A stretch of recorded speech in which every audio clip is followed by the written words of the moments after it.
Time to check out the city.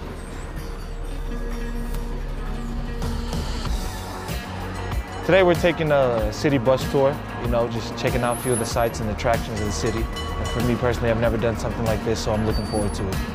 I was born and raised in Monterey, which is about 2 hours away from here, but also spent some time in San Rafael, which is about 30 minutes from the city.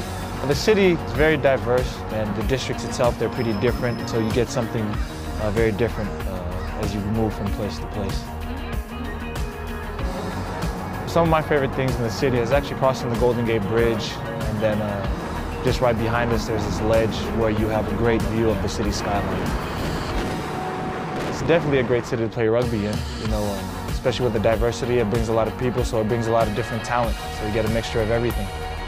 Growing up playing rugby around the city, it's a good experience.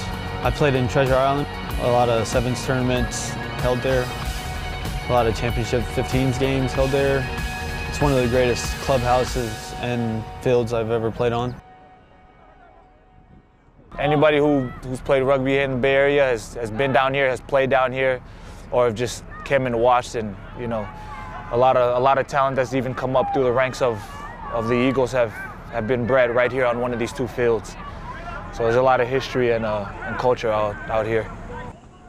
It's really an exciting thought standing here and watching the young high school kids, the guys who are going to be representing the country in the years to come, and for the World Cup to come down here, and for these kids to get a taste of it is really cool.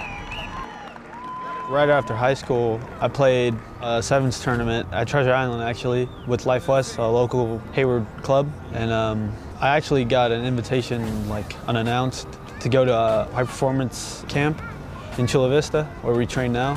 After that, they liked me, and I just kept going to camps, and finally, February of last year, I got accepted into the residency program, and yeah, I got my first cap last year as well in London, the last tournament, so it was pretty fun while being down there. When I heard the World Cup was coming to San Francisco, it was a big shock to me because I never thought it would come here, so close to my family and where I grew up and started playing rugby.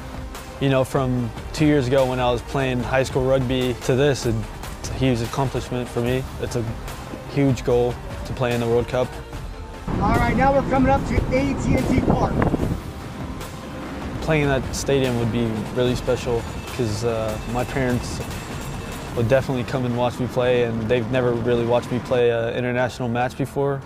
So it would be a great experience for them to come and watch me play for the first time.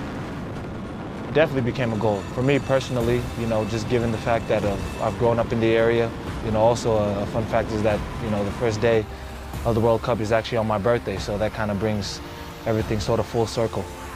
I definitely think it'll be a unique experience. I know for me, for myself especially, kind of hitting home, even though it's a home tournament for all of us, but for the fact that it's in the Bay Area, I think it'll just give me a little bit more of a boost.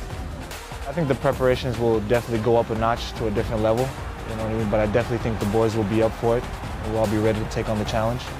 But for us personally, given the fact that it's on home soil, it's definitely to go out there and take it, not just for us, but for our families, for our friends who are going to be behind us, supporting us the whole way.